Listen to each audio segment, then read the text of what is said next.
Assalomu alaykum. Siz IT startup qilmoqchisiz yoki qilmoqdasiz? Keling bugun IT startuplar haqida gaplashamiz. Men ismim Nazrulloh, men Selion kompaniya asoschisiman. Ko'plab IT kompaniyalar именно IT startup qilayotganda yoki umuman IT sohasida xabari yo'q bo'lgan odam IT startup qilish boshlaganda ko'plab xatolar qiladi. Bu xatolarga biznes model Canva, aytaylik finansiy model, biznes strategiyalar tuzilmasdan boshlanadi.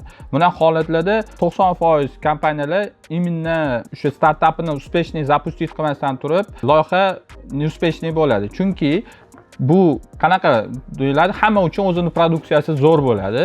Hamma o'zi yaratayotgan produkti zo'r bo'ladi, lekin bu zo'rligi bozorga tayyor bo'lmasligi mumkin. Bu uchun biznes model Canva yasaladi. Biznes model Canva nima? Sizni servislaringiz, segmentlaringiz, именно segmentingiz sizni servislaringizni, именно produktingizdagi servislaringizni qabul qiladimi yoki yo'qmi? Aytaylik, masalan, sizni produktingizga o'xshagan produkt bor bozorda, u produktga siz konkurent bo'lib kirmoqchisiz yoki sizni produktingiz yangi bozor uchun siz o'sha produktni taqdim qilmoqchisiz. Nima uchun sizni produktingizni ishlatish kerak degan savol qo'yiladi. U produktni ishlatish uchun qanaqadir nisha tanlanadi, o'sha nisha bozorga kiriladi. Ko'pincha kompaniyalar nishalarni bir nechta qilib turib bozorga kiradi va MVP produktni chiqarmasdan turib, keyingi etaplarni ham razrabotka qilaveradi. Bu holatda sizning bozoringiz bir nechta nisha bo'ladigan bo'lsa, siz bir nechta segmentlarni o'zingizga jalb qilishga to'g'ri keladi va bir nechta segmentlarni jalb qilish uchun bitta klientning narxi masalan $5 dan $10 bo'lishi mumkin yoki $1 dan $5 bo'lishi mumkin. U holatda sizdagi 100 mingta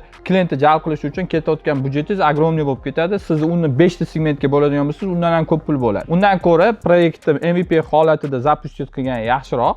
O'sha bitta biznes model Canva shu narsani sizga eta oladi. Chunki siz bir vaqtda bir nechta strategiya jalb qilishingiz mumkin. Aytaylik, siz O'zbekiston bozoridan tashqari srazu Srednye Aziya bozori va zarubejniy bozoriga kirmoqchi bo'lishingiz mumkin. U holatda sizda budjetingiz shunaqa bo'lishingiz kerakki, siz ikkita komanda qilishingizga to'g'ri kelib qoladi. Bunda siz biznes strategiyangizni ham tanlab olishingiz kerak bo'ladi. Biznes strategiyani tanlaganingizdan keyin sizda operatsion rasxodlaringiz chiqib keladi va siz finansiy strategiyangiz, finansiy modellaringizni to'g'rilab olishingizga to'g'ri keladi. Masalan, unga nimalar kiradi?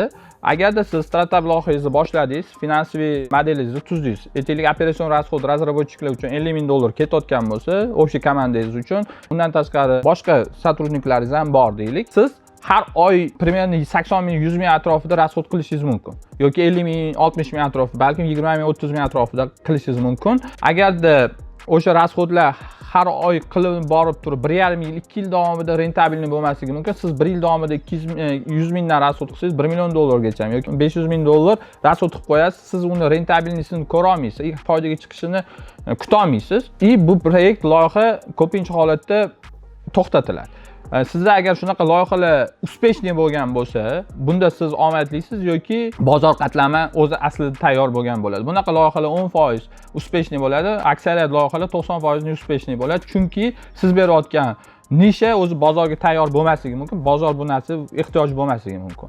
Shu uchun bu narsa biznes model Canva tuzilgandan keyin biznes strategiya va biznes strategiya natijasida finansiy model va finansiy strategiya tuziladi. Ko'pincha o'sha bozorda agar siz o'sha tuzib turib ham statistika to'g'ri kelmayotgan bo'lsa, o'sha modellaringizga to'g'ri kelmasdan rasxodlaringiz ko'payib ketgan bo'lsa, unda siz noto'g'ri tuzgan bo'lishingiz mumkin yoki boyiga o'zi 90% ichida 18% xodimlarni to'g'ri boshqara olmasligi yoki xodimlar bilan to'g'ri ishlay olmasligi, ya'ni aytaylik outsource kompaniya bilan to'g'ri ishlay olmasligingiz mumkin, xodimlar bilan to'g'ri ishlay olmasligingiz mumkin. 2% yuridik muammolar, marketingda sales qila olmagan bo'lishingiz mumkin, yaxshi marketing komanda bilan ishlay olmagan bo'lishingiz mumkin va hokazolar. Mana shu 90% ichiga kiradi. 10% успешныйlar bu idealniy уже startup loyihani to'liq tuzgan, o'ylab qilingan, bozorga MVP taqdim qilib, bozor o'rganib turib, keyingi etaplarni qilingan bo'ladi.